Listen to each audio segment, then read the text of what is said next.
Moyen-Orient maintenant, c'est reparti. Le détroit d'Ormuz, là où transite environ 20 du trafic mondial de pétrole, est bloqué, mais cette fois-ci par les États-Unis. Le blocus des ports iraniens a débuté ce matin à 10 h. Et Sabrina, l'Iran dénonce ce geste et le qualifie de piraterie. Oui, il y a le porte-parole du ministère, en fait, de la Défense qui a déclaré que toute même intervention militaire dans le détroit d'Ormuz allait aggraver la situation. Et je te rappelle que ça survient à peine quelques jours après ces négociations qui se sont mal tournées du côté du Pakistan, donc en fin de semaine, entre les États-Unis et l'Iran. Au cours des dernières heures, il y a Donald Trump qui est allé d'un avertissement, justement, d'ailleurs. Il a dit que tous les navires iraniens qui vont passer à proximité du blocus américain seront immédiatement quand même éliminés. Donc, le blocus, ça ressemble à quoi? Ça s'applique à tout navire qui sont dans le détroit sans autorisation, mais quand même, on ne va pas entraver les passages qui ne sont pas en provenance ou à destination d'Iran. Mais bon, c'est certain, comme je le disais, ça pourrait venir affaiblir quand même la trêve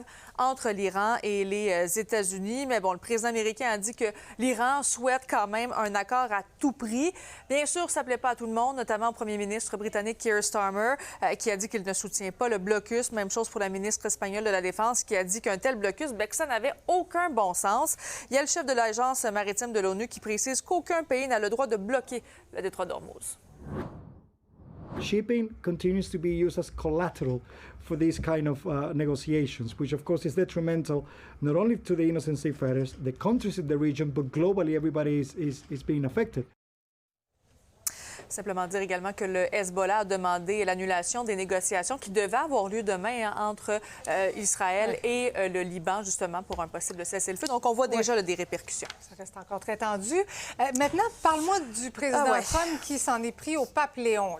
Oui, parce que pour refaire l'histoire, en fait, c'est que ce week-end, le pape Léon, lors d'une allocution, a dit « Il faut cesser la guerre, notamment cette guerre en Iran. » Et, bon, évidemment, ça a piqué au vif Donald Trump. Et ce qu'il a écrit hier du côté de Truth Social, il a dit que le pape était faible, qu'il ne souhaite pas avoir un souverain pontife qui trouve normal que l'Iran dispose donc carrément de l'arme nucléaire.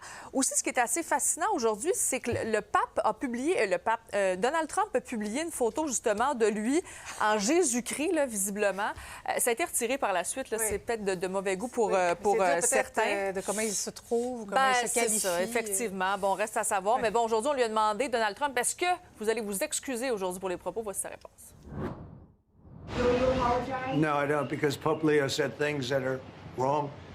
He was very much against what I'm doing with regard to Iran, and you cannot have a nuclear Iran. Pope Leo would not be happy with the end result. You have hundreds of millions of people dead, and it's not going to happen. So I can't. I think he's very weak on crime and other things. So I'm not. I mean, he went public. I'm just responding to Pope Leo.